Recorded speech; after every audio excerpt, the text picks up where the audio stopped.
পেকেই এসেছে, সপ্তাহখানেকের মধ্যে ধান কাটতে হবে। বেশ বেশ, তাহলে তো ভালোই হলো। এই মাসের শেষের দিকেই তো নবাব বাহাদুরকে শস্যের খাজনা পাঠানোর কথা। হ্যাঁ মহারাজ, এবারে নবাব বাহাদুর খুশি হবে। ঠিক বলেছ গোপাল।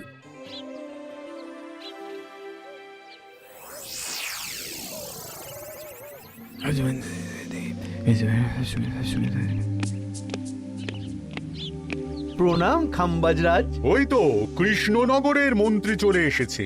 ও, এর কথাই তুমি বলেছিলে? হ্যাঁ, ওই রাজ্যের সব খবরাখবর আমায় দেয়। ইনি কে? ইনি হলেন জমিদার কেশকান্ত বর্মন, আমার রাজ্যেরই দক্ষিণ পশ্চিম গ্রামের জমিদার, আমার প্রিয় বন্ধু। নামটা বেশ অন্যরকম, কেশকান্ত। আসলে ওদের বংশ পরম্পরায় সকলের উন্নত ঘন কেশ আছে, তাই ওদের পরিবারের সবারও নামে একটা করে কেশ আছে। আমি খাম্বাজ রাজের সৌমিত্র এবং সুপরামর্শদাতা। কিছুদিন আগে আমার মাথায় খুব খুশকি হচ্ছিল, মাথার চুল পাতলা হয়ে আসছিল। কিন্তু আমার পরামর্শে একটা তেল মাখতেই মহারাজের মাথার চুল এখন ঘন হয়ে উঠেছে, আর কোনো সমস্যা নেই। বাবা বাবা, ভালো ভালো ভালো। এবার তাহলে কাজের কথাটা বলে দিন। এবারে তো শুনলাম তোমাদের রাজ্যে অনেক ধান উৎপাদন হয়েছে, তাই স্বাভাবিকভাবে নবাব বাহাদুরের কাছে রাজস্ব অনেক বেশি দেবে, কি তাই তো? হ্যাঁ, এবারে রাজস্ব দানে কৃষ্ণনগরই প্রথম হবে। না, তা হবে না। নবাবের কাছে অত ধান পৌঁছবে না, এমনকি কৃষ্ণচন্দ্রের কাছেই চাষিরা বেশি ধান রাজস্ব দিতে পারবে না। সেটা কি করে হয়? পাকা ধানে মই দিতে হবে। বললাম না, ও আমার সুপরামর্শদাতা। হ্যাঁ, আমার মন্ত্রীকে বাণিজ্যের কাজে বাইরে পাঠিয়েছি কিছুদিন, তাই কেশকান্ত মাঝে মধ্যেই আমার কাছে আসে, গল্পগুজব করে আর সুপরামর্শ দেয়। কিন্তু আমি কি করব? তুমি রাতের অন্ধকারে চাষিদের ধান জমিতে পাকা ধানে মই দিয়ে দাও, এমন ভাবে কাজটা করবে যাতে কাকপক্ষীতেও টের না পায়। আর তাতে আমার লাভ? প্রত্যেক বছর নবাব রাজস্ব দানে বিজয়ীকে ৩,০০০ মোহর দেয়, আমি তোমাকে তার থেকে ১,০০০ মোহর উপহার দেব। ১,০০০ মোহর? হ্যাঁ হ্যাঁ, যাও যাও যাও, কাজটা শুরু করে দাও। আচ্ছা।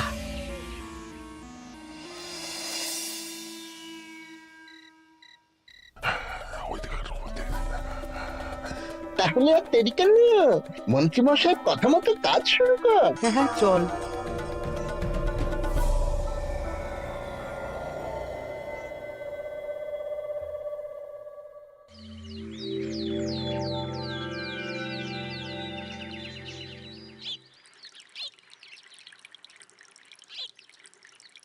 এবারে তো চাষাবাদ বেশ ভালোই হয়েছে। আশা করি নবাব বাহাদুরের কাছ থেকে এবারে আমরাই পুরস্কার পাবো। হ্যাঁ মহারাজ, সারা বাংলায় কৃষ্ণনগরের মতো উৎপাদন এই বছরে কোথাও হয়নি। সর্বনাশ হয়ে গেছে মহারাজ, সর্বনাশ হয়ে গেছে। কি সর্বনাশ হয়েছে গো পুটির বাবা? গতকাল রাতে আমাদের সব জমির পাকা ধানে মই দিয়ে দিয়েছে। সে কি? এবার আমরা কি করব মহারাজ? কাদের কাদের জমিতে হয়েছে এসব? যেই জমিতে তাকাবেন সেই জমিতেই এই কাণ্ড, ধান ঝরে সব মাটিতে পড়ে আছে। এবার আমরা কি করব? হায় হায় হায়, এবার আমাদের রাজ্যের কি হবে? নবাব বাহাদুরকে তো জবাব দিতে পারবো না। বড় বিপদ হয়ে গেল, রাজ্যে গ্রহের প্রকোপ নেমে এলো। ও, আর কদিন পরেই আমার টেকে আসবে ১,০০০ মোহর। ঠিক আছে, তোমরা সবাই এখন বাড়ি যাও। না, আমার মন মেজাজ ভালো নেই।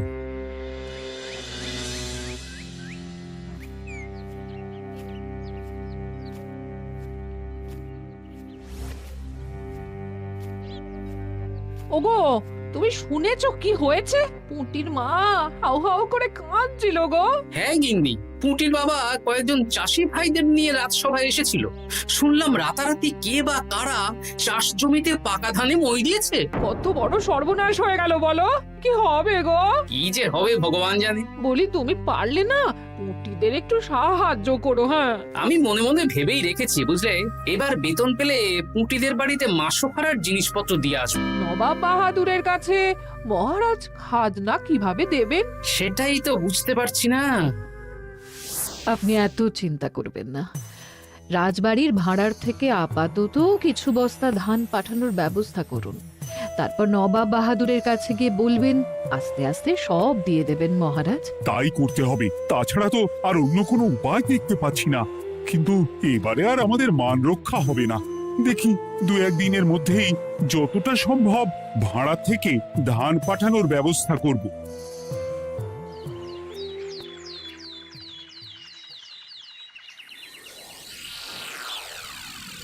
এই বছর 10,000 বস্তা ধান রাজস্ব এসেছে খাম্বাজ রাজ্য থেকে, 7,000 বস্তা ধান এসেছে বর্ধমান রাজ্য থেকে, আর মাত্র 100 বস্তা এসেছে কৃষ্ণনগর থেকে।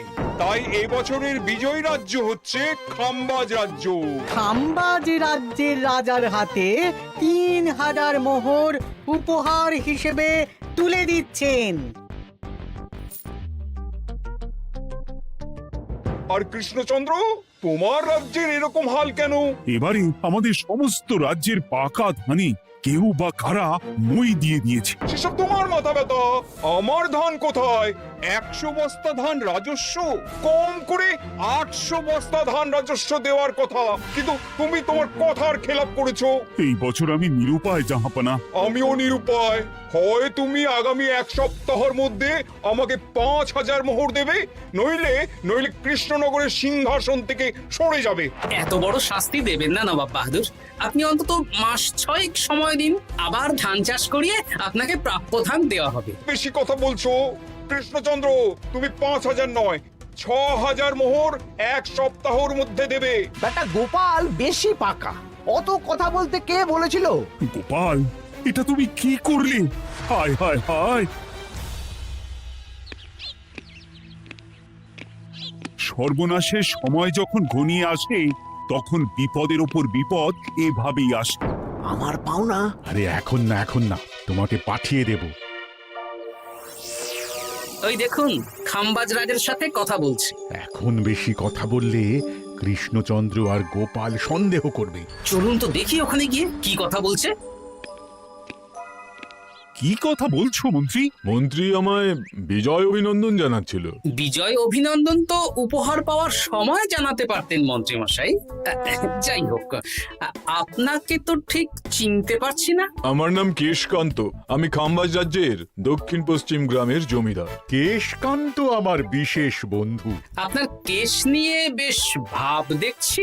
হ্যাঁ, ওই কদিন আগে তো খাম্বাজ রাজের মাথার চুল পাতলা হয়ে আসছিল, খুশকি হচ্ছিল আর কি। তো ওনার পরামর্শে একটা তেল মেখেই তো খাম্বাজ রাজের আবার ঘন কালো চুল ফিরে এসেছে। কেশকান্ত জমিদার হতে পারে, কিন্তু ওর অর্থনৈতিক অবস্থা তাবর রাজাদের থেকে অনেক ভালো।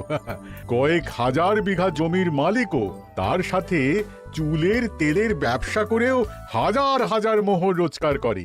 এই, এখন চুল নিয়ে চুলোচুলি না করে চলো কৃষ্ণনগরে ফিরি। এমনিতেই মন মেজাজ খারাপ, 1 সপ্তাহের মধ্যে আবার 6,000 মোহর জোগাড় করতে হবে। হ্যাঁ, চলুন চলুন।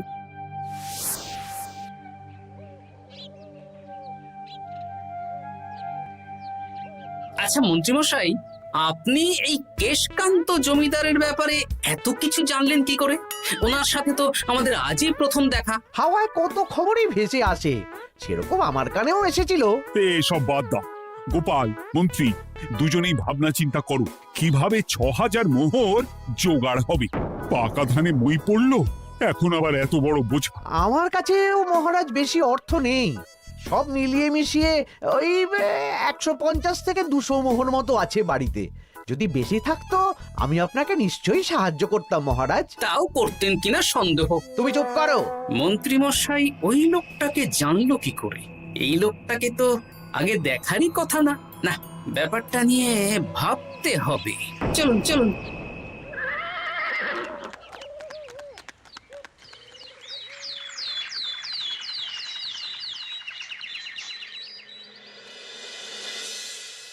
বুঝলে গিন্নি, 1 সপ্তাহের মধ্যে মহারাজকে 6,000 মোহর জোগাড় করতেই হবে, নইলে সিংহাসন ছাড়তে হবে। এখন কিন্তু আমাদের উচিত মহারাজের পাশে দাঁড়ানো। কিছু ভেবেছো কি? আপাতত আমার বিয়েতে পাওয়া আংটি বন্ধক রাখবো, আর তুমি যদি... হ্যাঁ হ্যাঁ, আমার যে দুটো গয়নাগাটি আছে ওগুলো বন্ধক রাখো, পরে আস্তে আস্তে ছাড়িয়ে নেবো খন। দেখি বাকি সভাসদদেরকেও বলবো, যে যতটা পারে। তারপর ভগবানই ভরসা।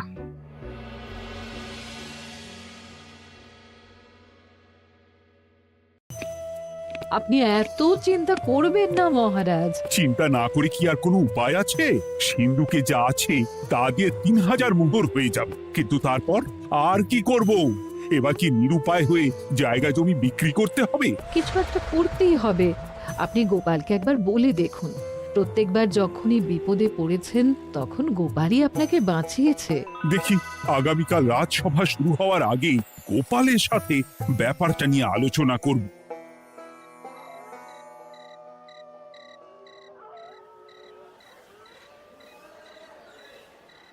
এই যে শ্যাকরা, কি করছো?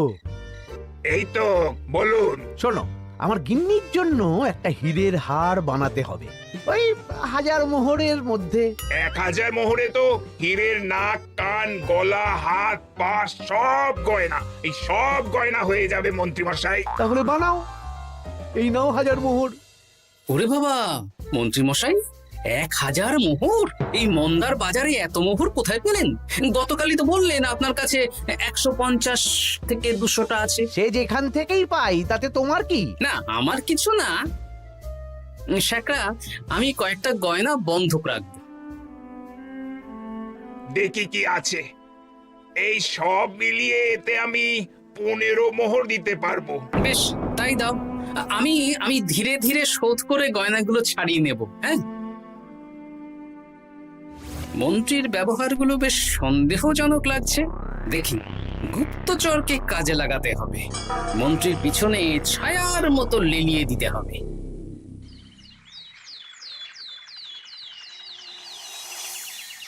মহারাজ, আমি চেষ্টা করছি আপনার এই মোহর কিভাবে জোগাড় করা যায়, আপ্রাণ চেষ্টা করছি। দেখো আমি 3000 মোহর পারবো, কিন্তু তার বেশি হলে জায়গা জমি বেচতে হবে, হাতে যে বেশি দিন সময়ও নেই।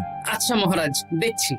তবে মন্ত্রীমশাই চাইলেই আপনাকে 1000 মোহর দিয়ে সাহায্য করতে পারতেন, কিন্তু উনি তা না দিয়ে ওনার গিন্নির গয়না বানাচ্ছেন, হীরের গয়না। দেখি, মন্ত্রী তো কালকেই বলল ওর কাছে 150 থেকে 200 মোহর আছে মাত্র।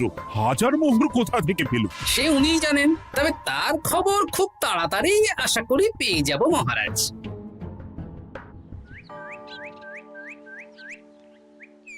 কাজটা একদম ঠিক করলেন না মন্ত্রী মশাই। আপনার কথা শুনে আমরা সবার জমির পাকা ধানে মই দিলাম, কিন্তু আমরা একটা পয়সা পেলাম না। আপনি যে এই কাজ করার জন্যে খাম্বাজ রাজার কাছ থেকে ওই 1000 মোহর উপহার পেলেন, সেটা দিয়ে গিন্নির গয়না বানাতে দিলেন, কিন্তু আমাদের বেলায় লবডঙ্কা। আরে তোদেরকেও দেবো, একটু সবুর কর, আগে গিন্নির মাথাটা ঠান্ডা করি। না না, আমাদের এক্ষুনি চাই। আরে এক্ষুনি কি করে দেবো, আমার হাত খালি। আচ্ছা আচ্ছা, ঠিক আছে, এই নে 2 মোহর ধর, 2 ভাই ভাগ করে নি, পরে আরো দেবো। এটা কিন্তু ঠিক না। এসব আলোচনা খোলামেলা জায়গায় করা উচিত না। উফ, পরে তোদের সাথে কথা বলবো, এখন যেতে দে, বাজার করব, তারপর আবার রাজসভা আছে।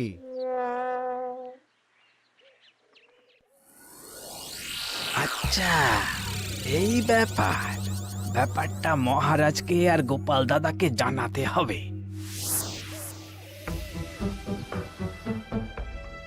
গোপাল দাদা, মহারাজ আসল খবর পেয়ে গেছি। কি খবর? আমি একটু আগে শুনলাম। কাজটা একদম ঠিক করলেন না মন্ত্রী মশাই। আপনার কথা শুনে আমরা সবার জমির পাকা ধানে মই দিলাম, কিন্তু আমরা একটা পয়সা পেলাম না। আরে তোদেরকেও দেবো, একটু সবুর কর। মন্ত্রী, আমি না তোমাকে বেরেই ফেলবো। মহারাজ, মন্ত্রী মশাই এখানে গৌণ। উনি অর্থের লোভে এসব করেছেন, আর ওনাকে দিয়ে করিয়েছেন খাম্বাজ রাজ। হ্যাঁ, যাতে এবারে বিজয়ী হতে পারেন। তাই আপনি এই খবর 5 কান করবেন না মহারাজ। আমি খাম্বাজ রাজ আর ওই কেশকান্তর কাছ থেকে ক্ষতিপূরণ ঠিক আদায় করে আনব। কিন্তু কিভাবে? শুনুন তাহলে।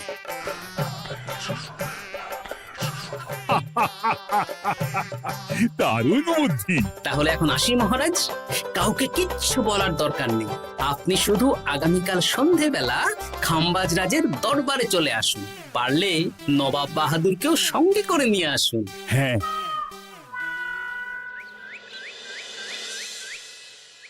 প্রণাম খাম্বাজ রাজ। কে আপনি? আমি হতাশ রঞ্জন, পশ্চিমে থাকি। কি চাই বলুন? কিছু চাই না, তবে একটা কথা শুনলাম তাই বলতে এলাম। কি কথা?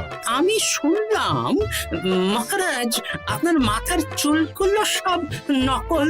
আমার এত সুন্দর চুল সব নকল? ফাজলামো হচ্ছে।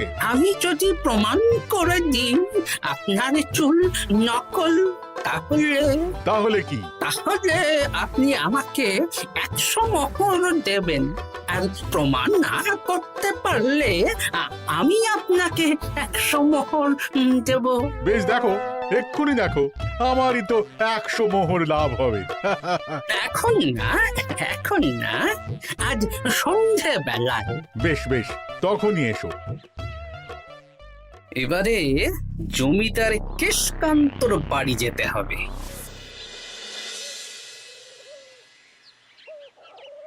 জমিদার মশাই বাড়ি আছেন? কে মশাই আপনি? না, আমি হতাশ রঞ্জন, পশ্চিমে থাকি। আমি বিশাল ক্ষমতাশালী লোক। কিসের ক্ষমতা? আমি রাজরাজাদের মারধর করি, চুল ধরে টানি, শাস্তি দিই। এসব কি উল্টো পাল্টা বলছেন? খাম্বাজ রাজ আপনার বন্ধু না? হ্যাঁ, প্রিয় বন্ধু। ওনাকেও আমি আপনার সামনে চুল ধরে টানবো, কিন্তু উনি কিচ্ছু করতে পারবেন না। উনি আপনাকে শুলে চড়াবেন। কিছুই করতে পারবেন না, বললাম না আমি বিশাল ক্ষমতাশালী লোক। বিশ্বাস হচ্ছে না তো? তাহলে বাজি ধরুন, 10,000 মোহরের বাজি। 10,000 মোহরের বাজি? হ্যাঁ, আজ আমি খাম্বাজ রাজের রাজবাড়ি যাব, আর আমার শক্তি প্রদর্শন করব। ওনার চুল ধরে টানা হেঁচড়া করব, ওনাকে আহত করব, কিন্তু উনি আমাকে কিছুই করতে পারবেন না। বেশ, রাজি। বাজি 10,100 মোহর দিতে পারবেন তো? হ্যাঁ, আমি বাজি হারলে আপনাকে দেব 10,100 মোহর। দরকার হলে ওই কাগজে কলমে লিখিত পরিত করে নিন। বেশ, তাহলে তাই হোক। কিন্তু হ্যাঁ, একটা কথা, আমি শক্তি প্রদর্শন করার আগে থেকে প্রক্রিয়া চলাকালীন সময় পর্যন্ত আপনি খাম্বাজ রাজ্যের সাথে কোনো কথা বলতে পারবেন না। বেশ বেশ।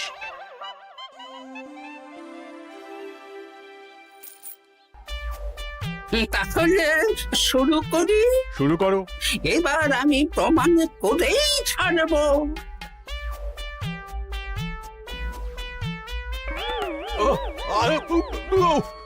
লাগছে লাগছে, বাবারে, লাগছে এই সেরেছে। লাগছে এ তো সত্যি সত্যি চুল ধরে টানছে। লাগছে লাগছে, বাবারে, বাবা। ওরে বাবা রে বাবা, কি শক্ত!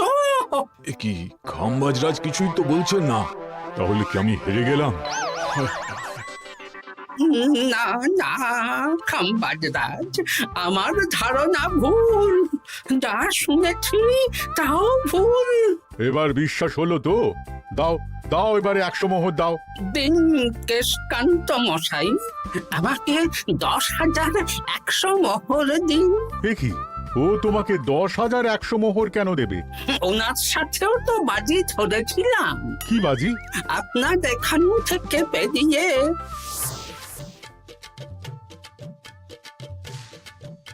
এবারে দিন তো দেখি, সব কাগজ কলমে লেখা আছে। এই নাও। হায় হায় হায় হায়।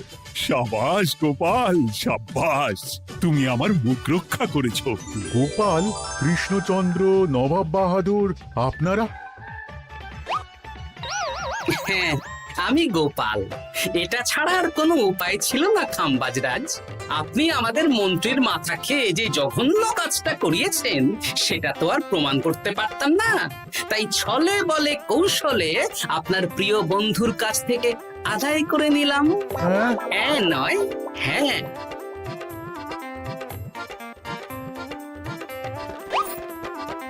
এই নিন মহারাজ। এতে কত মোহর আছে? 10,100 মোহর। এর থেকে 100 খাম্বাজ রাজকে দিন, 6,000 নবাব বাহাদুরকে, আর বাকিটা আপনার কাছে রাখুন।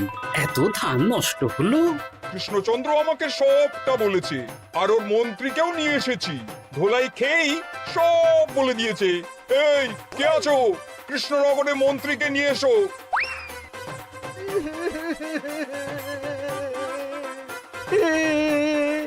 মার খেয়ে আমি সব বলে দিয়েছি খাম্বাজ রাজ। উদ্ধার করে তো জাহাপানা, আমাকে ক্ষমা করে দিন।